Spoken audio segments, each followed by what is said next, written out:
Hello, my name is Louise and we are here for lesson 49 of Year 2 Phonics. It's a morphology focus today. So let's go across to the board and have a look at these prompts up here. They are giving you the clue to what our morpheme might be today. But first, we know we're going to start with those definitions just to get that brain activated and all the parts of the word that we need to keep in our brain. Okay, so morpheme, join in with me. A morpheme is the smallest unit of meaning within a word. A base word, get your actions, I'm watching, actions up, they consolidate it in your brain, remember? So a base word is the main part of a word and it holds the original meaning. And a base word, it is a word on its own. But what about a prefix? A prefix. So a prefix comes, here's our base, a prefix comes at the start of a word and it changes that meaning of the base word.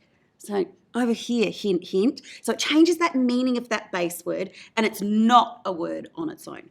Okay, let's go to a suffix. So a suffix comes at the end of a base word and it changes that, it changes the meaning of that base word again. And a suffix is not a word on its own either. Last one, remember that root? So a root is a word part and it can't generally stand on its own.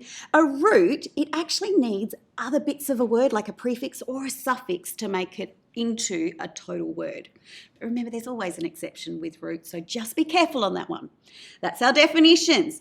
So let's start with the morphemes that we've already learnt so far. First card, s, plural, more than one. One who or comparison. Ing, happening now. S, plural, more than one. Ed, past tense. Remember the pronunciation changes? Okay, less means without. Make that big cross. Less means without. Lee, like or how. Full, full of or having. Y at the end of words, so the pronunciation on this one will change and it means full of or inclined to. Est means greatest, more than or most. Re means again or back. Un means not or opposite of. And dis means not, a part or absence of. I'll do that one again.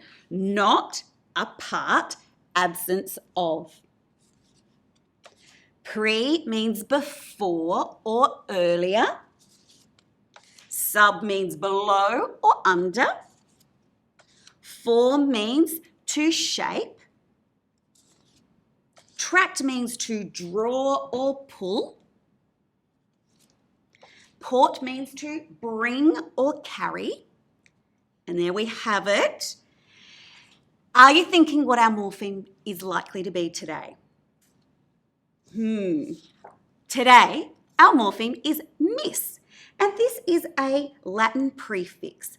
And miss means bad or wrong. So it's kind of the same action again. Bad or wrong. And you're shaking your head.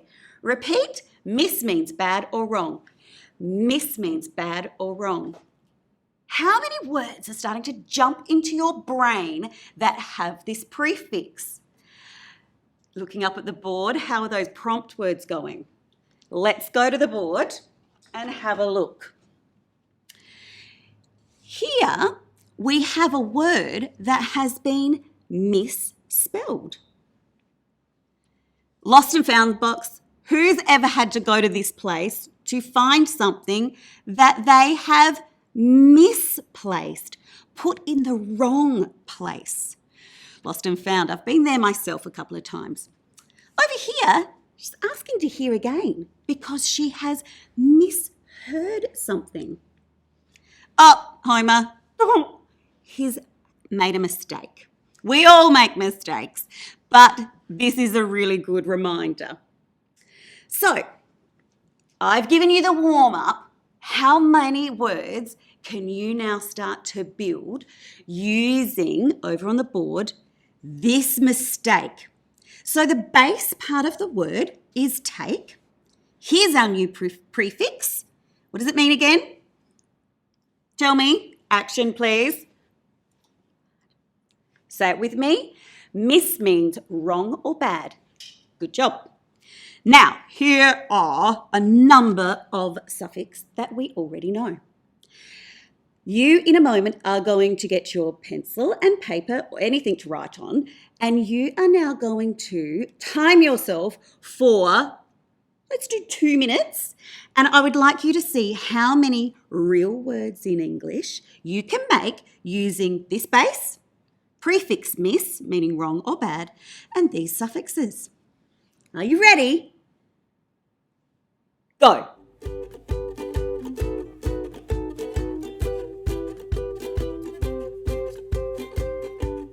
Time to check our answers. How did you go? I hope you remembered the rules about adding a vowel and a consonant suffix if the word, base word, ended in an E. How did you go? Now remembering you couldn't use all of those because they're not real words in English, some of them. So check your answers and then we'll move on to our next activity.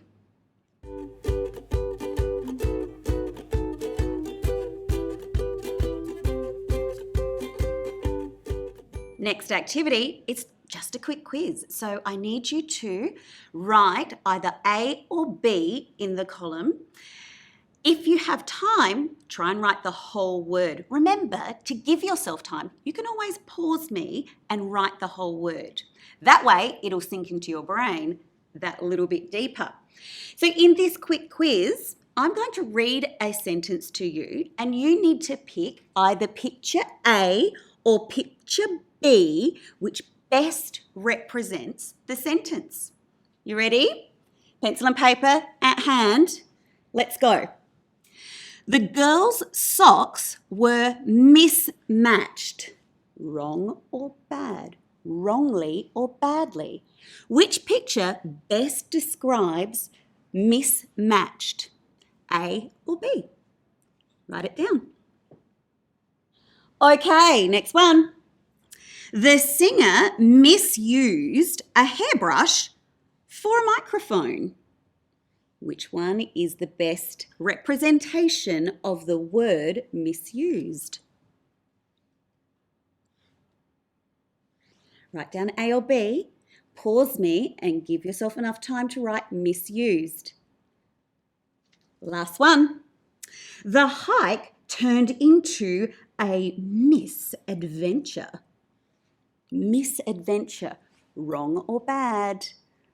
It's not a great adventure, this one. It's a misadventure. Which picture, A or B, best represents misadventure? Okay, let's check our answers. How did you go? The girls' socks were mismatched. Badly or wrongly matched? Stripes here, stripes and spots here. Mismatched. Answer is A. The singer misused a hairbrush for a microphone. Well, that just won't work. You can do it for practice, but it's not going to have the effect you need for a microphone. So, correct effect from a microphone, misused. Here, hairbrush. The answer is B. Last one, the hike turned into a misadventure. Okay, let's look at A. They look like they're having a lot of fun. They're all in order. They're all together. They're in their group. What's happening over here? They're calling out. They're lost. It's not turned out how they expected. It's turned into a misadventure. Answer's B. How did you go? Brilliant. Well, we've come to review our learning. That comes back to that morpheme that we had at the start. Today it was a prefix that goes at the start of the word. The prefix is miss. Miss means wrong or bad. Repeat. Actions. Miss means wrong or bad. Well done. Independent task time. So on your screen now, you will see a picture of a Freya card. We've done lots of Freya cards together. For this Freya card, you are going to choose a word that has the prefix miss to place in the middle. And then you're going to follow around the boxes like we have before and fill in that definition. the examples, the illustration in your own hand. The words that you can choose today are mistake, misuse, or mislead. Thanks for joining in today. I'll see you next time. Bye.